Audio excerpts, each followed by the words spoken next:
হাওড়ার জগৎবল্লভপুরের সভায় প্রধানমন্ত্রী নরেন্দ্র মোদীকে তীব্র ভাষায় আক্রমণ করলেন মুখ্যমন্ত্রী মমতা বন্দ্যোপাধ্যায়।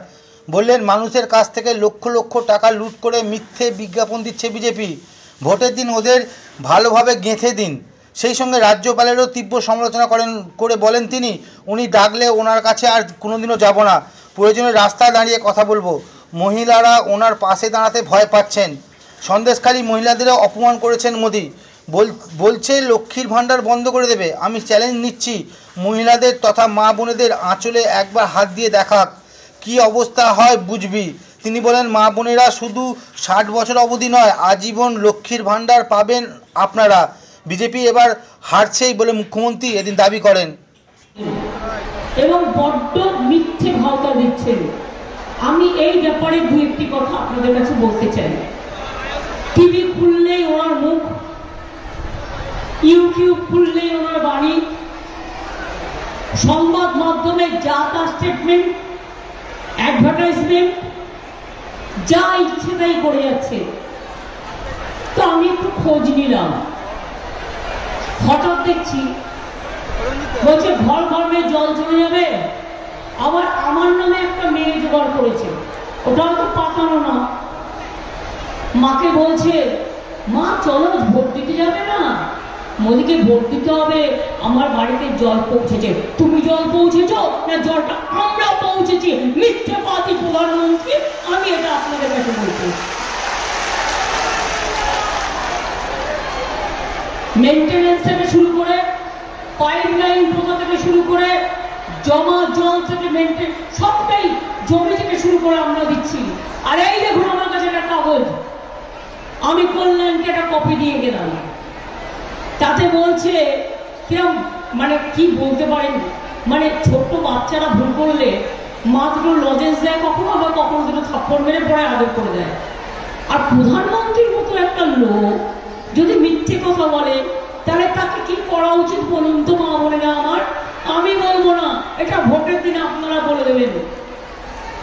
এই কাগজটা একটা সার্কুলার, তাতে এটাও বলছে, যখন বলছে ঘর ঘর জল দিচ্ছে মোদি, এটা তো বাজে কথা।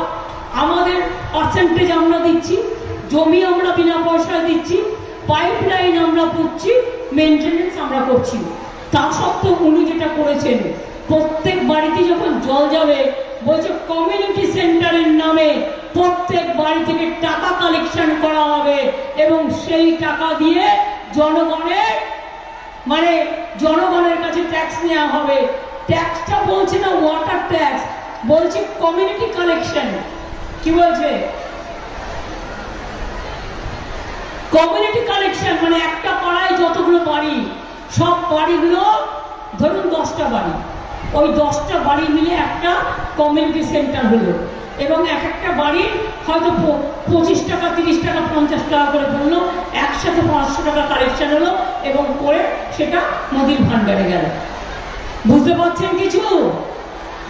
আমরা কিন্তু আজ পর্যন্ত জলের উপরে কখনো ট্যাক্স নিইনি।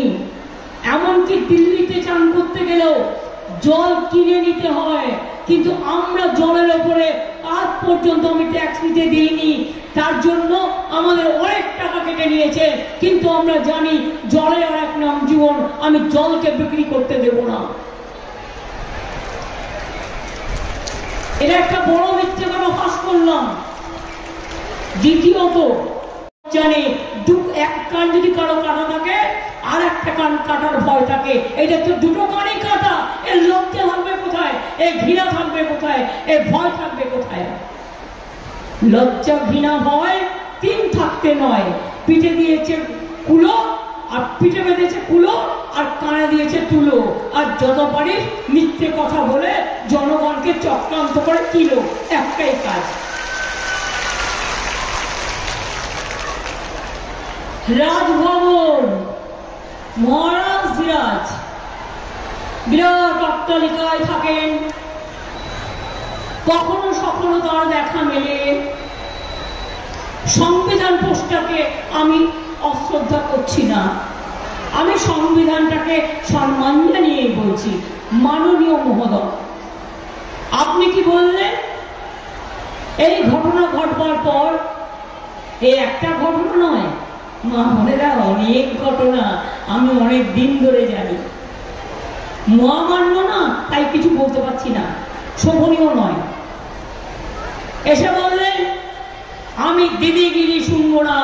আমি বলি দিদিগিরিও শুনতে হবে না, দাদাগিরিও শুনতে হবে না, বাট তোমার মতো লোকের কাছে যেতে মহিলারা এখন ভয় পাচ্ছে। আমাকেও যদি তুমি কথা বলতে ডাকো, আমি তোমার ওখানে আর যাবো না। আমায় রাস্তায় ডাকো, আমি রাস্তার ফুটপাতে বসে কথা বলবো, কিন্তু তোমার পাশে দাঁড়িয়ে কথা বলবো না। চোর ডাকাত গুন্ডাদের নিয়ে ভাতপা ওয়াশিং মেশিন, কালো নিলেও আর সাদা হয়ে গেল। Washing powder Nirma, washing powder Nirma, washing powder Bhajpa, washing powder Bhajpa, সব কালোগুলো ঢুকে গেল আর সাদা হয়ে গেল। আমাদের লড়াই করতে অনেক কষ্ট করে, রেশনের টাকা দেয় না। আর একটা বলে যায়, রোজ বলছে না বিনা পয়সায় রেশন দেয় মোদিজি, ছাই দেয়, বিনা পয়সায় রেশন দেয়। আমরা গ্রামের দিকে বলি না আখার ছাই দেয়, আখা মানে উনুন। আমি গ্রাম্য মেয়েটা, একটু গ্রাম্য ভাষায় কথা বলি। আখার ছাই দিয়েছে গত 2 বছর। আপনাদের হিসেব দিন, 9 কোটি লোককে আমরা বিনা পয়সায় রেশন দিই। কারণ আমরা বলেছিলাম আমরা লক্ষ্মীর ভান্ডার দেব, আমরা বিনা পয়সায় রেশন দেব, আমরা স্বাস্থ্যসাথী কার্ড করব, আমরা স্মার্ট কার্ড করব, করেছি। কৃষক ভাতা দেবো 10,000 টাকা দিই আমরা। এবার বলুন তো রেশনে কত টাকা লাগে বছরে? 16,000 কোটি টাকা। আমার ভাতৃসম ও একটু চিৎকার করে কথা বলে, ভাবেন ওর গলার কি জোর।